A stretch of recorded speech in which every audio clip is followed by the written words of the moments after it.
إن الحمد لله نحمده ونستعينه ونستغفره ونعوذ بالله من شرور أنفسنا ومن سيئات أعمالنا من يهده الله فلا مضل له ومن يضلل فلا هادي له وأشهد أن لا إله إلا الله وحده لا شريك له وأشهد أن محمدا عبده ورسوله أما بعد. Të gjitha falendrimet dhe lavdrimet i takojnë Allahut të madhruar. Atë e falenderojmë dhe vetëm prej tij ndihmë dhe falje kërkojmë. Kërkojmë prej Allahut të madhruar që të na mbrojë nga sherrri i nefseve tona dhe sherrri i punëve të këqija. Këndë udhëzon Allahu nuk ka kush ta devijojë, dhe këndë devijon Allahu nuk ka kush ta udhëzojë. Dëshmoj se Allahu është Zoti i vetëm që meriton të adhurohet, dhe se Muhamedi sallallahu alaihi wasallam është rob dhe i dërguar i tij. Të nderuar vëllezër, njeriu në jetën e kësaj bote është në një përballje të vazhdueshëm, në një përballje të vazhdueshme me armiq të ndryshëm, qofshin ata të dukshëm, qofshin ata të padukshëm. Prandaj kërkohet një vigjilencë, një kujdes, një kthjelltësi mendore e madhe në mënyrë që në këto betejë të mos deli humbur, Allahu subhanahu wa ta'ala në ajetin 69 të surës Ankebut thot kështu: وَالَّذِينَ جَاهَدُوا فِينَا لَنَهْدِيَنَّهُمْ سُبُلَنَا وَإِنَّ اللَّهَ لَمَعَ الْمُحْسِنِينَ. Ata të cilët luftuan për ne, thot Allahu subhanahu wa ta'ala, atyre do t'ua tregojmë dhe do t'i udhëzojmë në rrugët tona të mira. Më saktësisht, një përkthim më i saktë do të ishte ata të cilët bëjnë xhihad për ne, thot Allahu subhanahu wa ta'ala, do t'i udhëzojmë në rrugët tona. Me të vërtetë Allahu është me ata që bëjnë mirë. Këtu është përmend xhihadi që është kulminacioni i angazhimit që e jep njeriu. Se xhihadi nuk është vetëm luftë, po është përpjekja më e madhe që e jep njeriu për të arritur diçka. Pra ata të cilët përpiqen, thot Allahu subhanahu wa ta'ala, për ne kena mi udhëzu në rrugët e mira, në rrugët e punëve të mira të ndryshme të cilat janë. Shumë dietar të tefsirit e kanë komentuar këtë ajet kuranor se bëhet fjalë për një xhihad, për një luftë që njeriu duhet ta bëjë me egon e tij. Kjo është në fakt lufta më e madhe që njeriu besimtari duhet ta bëjë dhe do e mos duhet me dal fitimtar, se për ndryshe, domethënë ai që humb, pastaj fituesi i vnon kushtet e veta. Kjo është rregull në dunjë. Domethënë nëse dy palë e bëjnë një luftë, kush i vnon në fund kushtet? Ai që fiton. S'mundesh ti si humbësh ti pastaj me dirigju, domethënë situatën. Pra lufta jon me nefsin që në shqip e përkthejmë lufta me vetveten dhe me egon. Lufta me ëndjet dhe me dëshirat tona. Është lufta më e madhe. Në krahasim me krejt lufta tjera që mundet me i bë njeri. Se mundet me ardhë situata me bë dhe një luftë në kuptimin e parë të fjalës, pra me bë një luftë me armë. Një luftë që bëhet me armë nuk është më e madhe se një luftë të cilën e bën njeriu me vetveten e tij. Nëse arrin që me frenin e imanit, me frenu veten, nga dëshirat dhe nga ëndjet dhe nga egoja që e ka secili njerë në vetveten e tij. Sa Allahu subhanahu wa taala na ka krijuar të tillë, kemi dëshira. Dhe nefsi i njerit, egoja e tij, nuk i intereson shumë a janë të lejuar apo s'janë të lejuar ato gjërat? Nefsi do vlla. Nefsi e do pasurinë, nefsi e do dunjan, nefsi e do, kënaqësitë e ndryshme, e do rahatlëkin. E tash, nëse nuk arrim që nëpërmjet frenit të imanit, ta disiplinojmë egon tonë ose nefsin tonë, se kjo fjalë nefs është arabisht. E kemi në fjalonin e gjuhës shqipe nepsi me p. Origjinal fjala është nefs. Nefs është, egoja dhe dëshira dhe ëndje që njeriu i ka pjesë të natyrës së tij njerëzore. Këto, ëndje dhe këto dëshira, nëse nuk frenohen, njeri mundet mu çorodit. Njeri, bëhet më i keq se kafsha. Më i keq se kafsha. Prandaj është në një përballje të vazhdueshme. E ai i cili për hir të Allahut e bën këtë betejë, e bën këtë betejë për me fal namazin, e bën këtë betejë për me majt Ramazanin, e bën këtë betejë për mu rujt për punëve të këqija. Se nuk është kollaj. Të shmetoni lufti për me rujt veten, kryet punëve është njëherë për me qëndru në udhëzim, në rrugën e Allahut subhanahu wa taala. Nuk është lehtë. Se nefsi nuk ka qefti herët mëngjes mu qua dhe me falë sabajnë. A i kipa është vështirë për nefsin, kjo gjë. Nefsi nuk ka qef që ti ta kufizosh veten nga shumë gjërat të cilat nefsi i do. Fjalët e kota, veprimet e kota, kënaqësinë, rahatin. Këto i do nefsi. Normal, duhet ka gjëra të cilat lejohen për nefsin nëse janë në përputhshmëri me atë që e ka zbrit Allahu, atë që e kërkon Allahu subhanahu wa taala, nëpërmjet Kuranit dhe haditheve të pejgamberit sallallahu alaihi wasallam. Për çfarë ndëruar vëllezër, thot pejgamberi sallallahu alaihi wasallam në një hadith që e transmeton Fadale ibn Ubejd, e ka treguar se kush është besimtari i vërtet, kush është musliman i vërtet dhe kush është luftëtari i vërtet. Pejgamberi sallallahu alaihi wasallam. Fjala iman, që e përkthejmë në gjuhën shqipe besim, rrjedh nga fjala eman, që është siguri. Pra imani dhe siguria janë e njëjta fjalë. Siguri, me mundjej sigurt, mos mundjej i friksuar dhe i kërcënuar nga dikush.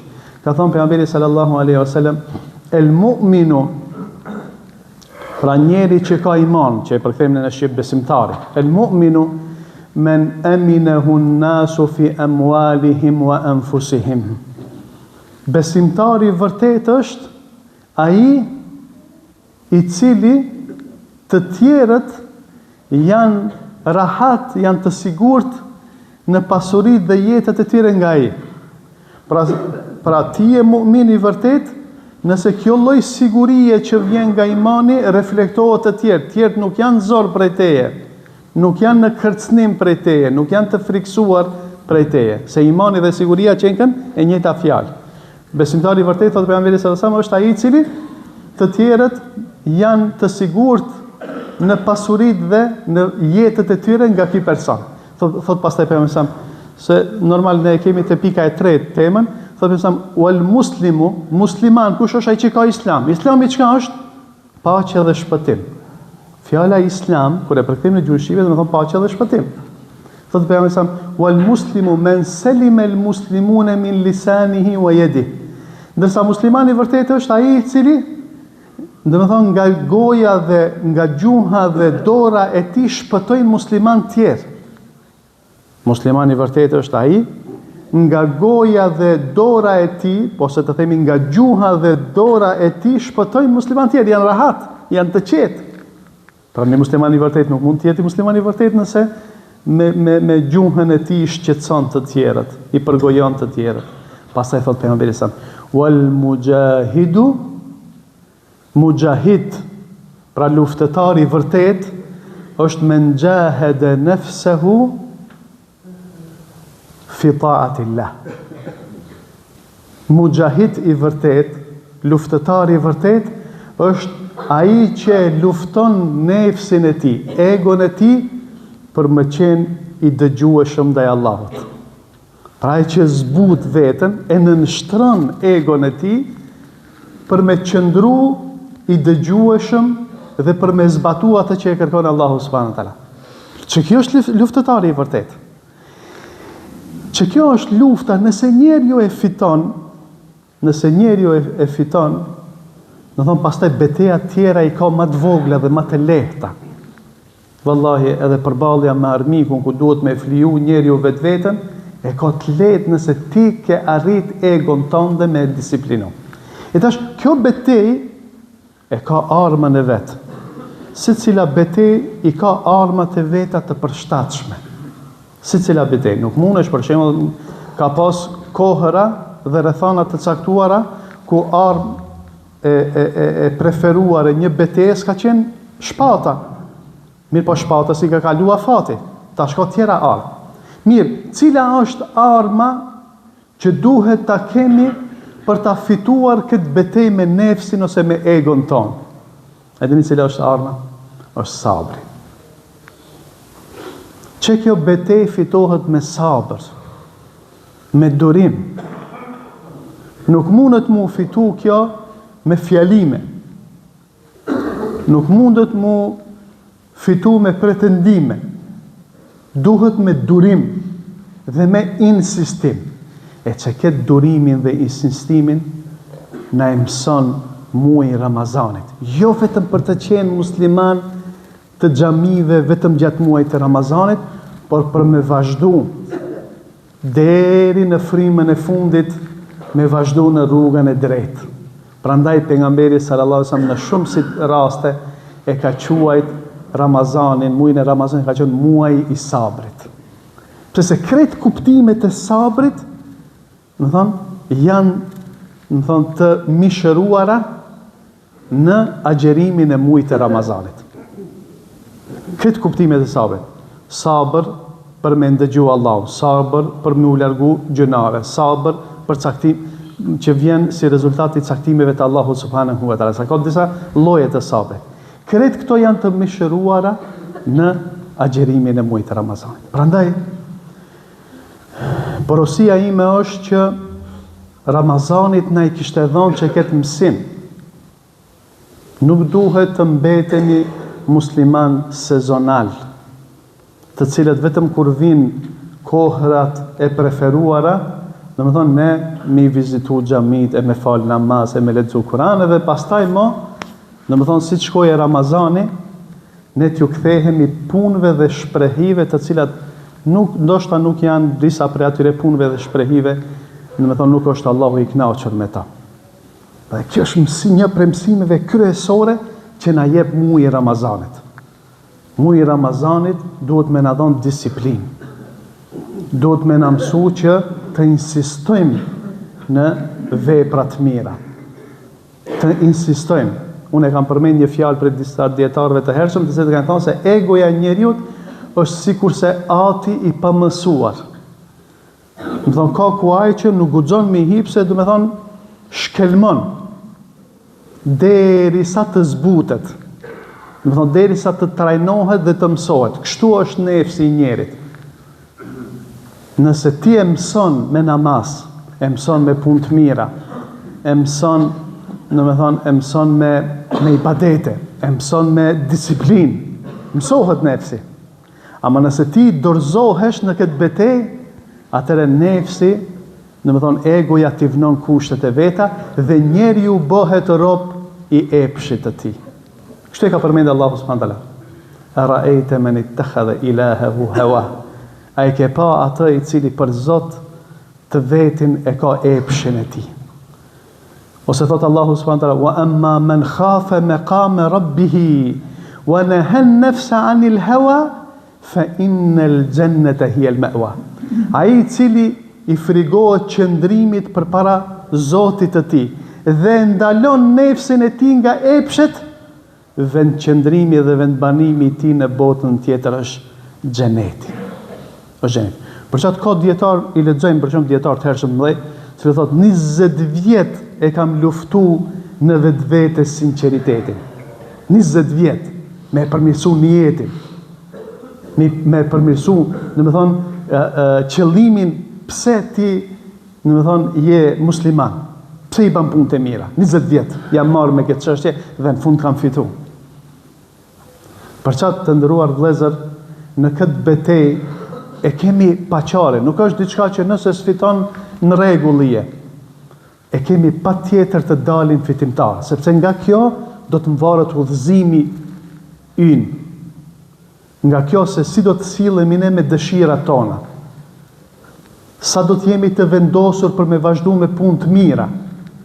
Në këtë betejë duhet patjetër të dalim fitimtar. E lusë Allahun subhanahu wa taala që të na frymëzoj dhe të na forcoj këmbët në këtë rrugë.